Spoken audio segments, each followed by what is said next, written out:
Nobody actually told you that rejection would feel like this. Not like disappointment, not like sadness, like pain. Physical, undeniable, body-level pain. The kind that makes you flinch. The kind that sits in your chest for days. And somewhere along the way, you decided that meant something was wrong with you, that other people handle it better. That you are too sensitive, too affected. Too much. You are not too much. You are exactly calibrated. What happens in your brain the moment you are rejected, the moment someone pulls away, leaves the group chat, doesn't call back, chooses someone else, is not an emotional overreaction. It is a biological alarm, one of the oldest alarms in the human body, and it fires through the exact same neural circuits as physical pain, not similar circuits, the same ones. A broken heart and a broken bone share the same emergency system. And once you understand why, you will never see your own sensitivity the same way. Start with what neuroscientist Naomi Eisenberger discovered in 2003 at UCLA. She designed an experiment that would become one of the most cited studies in social neuroscience. She placed participants inside an fMRI brain scanner and had them play a simple ball-tossing video game called Cyberball. For the first few rounds, the other players included them, and then, without warning, the other players stopped passing the ball. They excluded the participant completely. They just kept tossing it between themselves. No explanation. No reason. Just exclusion. The brain scans were unambiguous. The moment participants were excluded, two regions lit up with striking consistency. The dorsal anterior cingulate cortex and the anterior insula. These are not regions associated with sadness or disappointment. They are the regions that process physical pain. The same regions that fire when you touch something burning. The same regions that activate when your body is damaged and needs help. Social rejection and physical injury were, in the brain's response, essentially indistinguishable. This was not what anyone expected.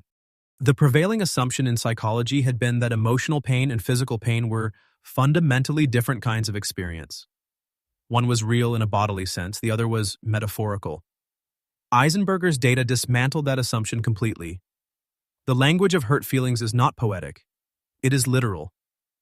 When you say rejection hurts, your brain agrees with you in the most precise neurological terms available. But the more important question is not what happens. It is why. Why would a brain designed by millions of years of evolution treat social exclusion with the same emergency response it reserves for bodily harm? The answer takes you back to a world where that response was not a flaw. It was the most important survival mechanism your species possessed. Your ancestors did not survive as individuals.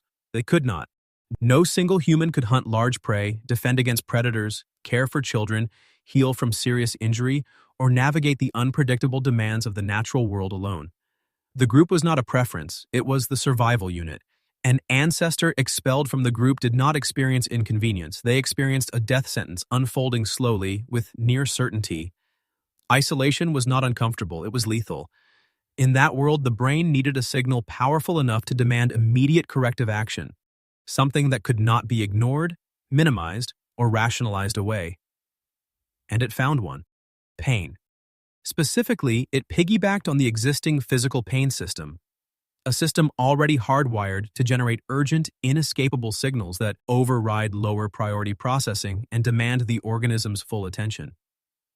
Physical pain says, something is damaging your body right now. Fix it. The social pain system borrowed that exact architecture and applied it to a different threat. Social exclusion says, you are being removed from the group. Fix it. Now. The signal is the same because the urgency is the same. Your brain is not overreacting when rejection hurts this much. It is responding to what, for most of human evolutionary history, was an existential threat. The calibration is correct. The environment has changed. The ancient circuit has not. Psychologist Kipling Williams at Purdue University has spent decades studying what he calls ostracism, the experience of being ignored, excluded, or treated as if you don't exist. His research found that even the briefest, most trivial experiences of exclusion produce measurable distress. Participants excluded by strangers in a computer game they will never play again still reported lowered mood, diminished sense of belonging, and reduced feelings of meaningful existence. The brain does not evaluate the source of exclusion before it fires the alarm. It does not pause to assess whether the person excluding you matters. It detects the signal and responds. The judgment about importance comes later, if at all. This is why being left on red can ruin your afternoon. Why not being invited to something you didn't even want to attend still stings? Why a stranger's indifference can, for a moment, land with more weight than logic says it should. The system was never designed to be proportional. It was designed to be fast. A slower, more measured response to exclusion might have been more rational. But your ancestors who responded slowly to social threat left fewer descendants than those who responded immediately. You are the child of the urgent ones.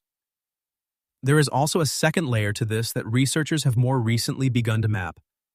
Neuroscientist C. Nathan DeWall, building on Eisenberger's foundational work, found something startling in his research on rejection and the opioid system. Physical pain is modulated by the brain's endogenous opioid system, the same system that responds to opiate drugs.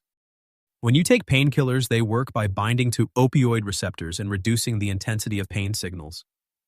DeWall's research found that social pain uses the same system. In a series of studies, he found that acetaminophen, ordinary over-the-counter painkiller, actually reduced the subjective experience of social rejection. Not metaphorically, measurably. The drug that reduces physical pain also reduces social pain because they are, at the neurochemical level, the same kind of pain running through the same infrastructure. This means that when you reach for comfort after rejection, food, warmth, the company of people who care about you, you are not being weak. You are self-medicating. Your brain is seeking relief from pain through the same channels it uses to seek relief from any other kind of pain. There is one more layer, and this one changes how you think about the people who seem immune to rejection. Researcher Geoff MacDonald at the University of Toronto has studied individual differences in rejection sensitivity. What he found is that people vary significantly in how intensely they process social pain, and that this variation is partially heritable, partially shaped by early attachment experiences. People who experience consistent, responsive caregiving in early childhood developed what attachment theorists call secure attachment. They tend to experience rejection as painful, but manageable. People whose early caregiving was inconsistent or unavailable developed insecure attachment patterns. Their social pain systems are calibrated more sensitively, more alert, more reactive to even mild signals of exclusion.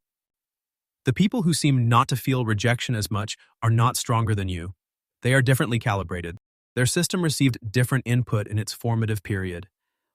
The sensitivity you carry is not a character flaw, it is a setting. And it was set by factors that preceded your ability to choose. What does this mean for the next time rejection arrives? It means the pain is real, not dramatic, not disproportionate, not a sign of weakness. Real pain processed by real pain circuits in response to a real threat that your brain was designed to take seriously. Knowing this does not make it hurt less in the moment. But it changes the story you tell about yourself while it hurts. Eisenberger's more recent research has looked at what reduces social pain, what turns down the alarm rather than simply surviving it.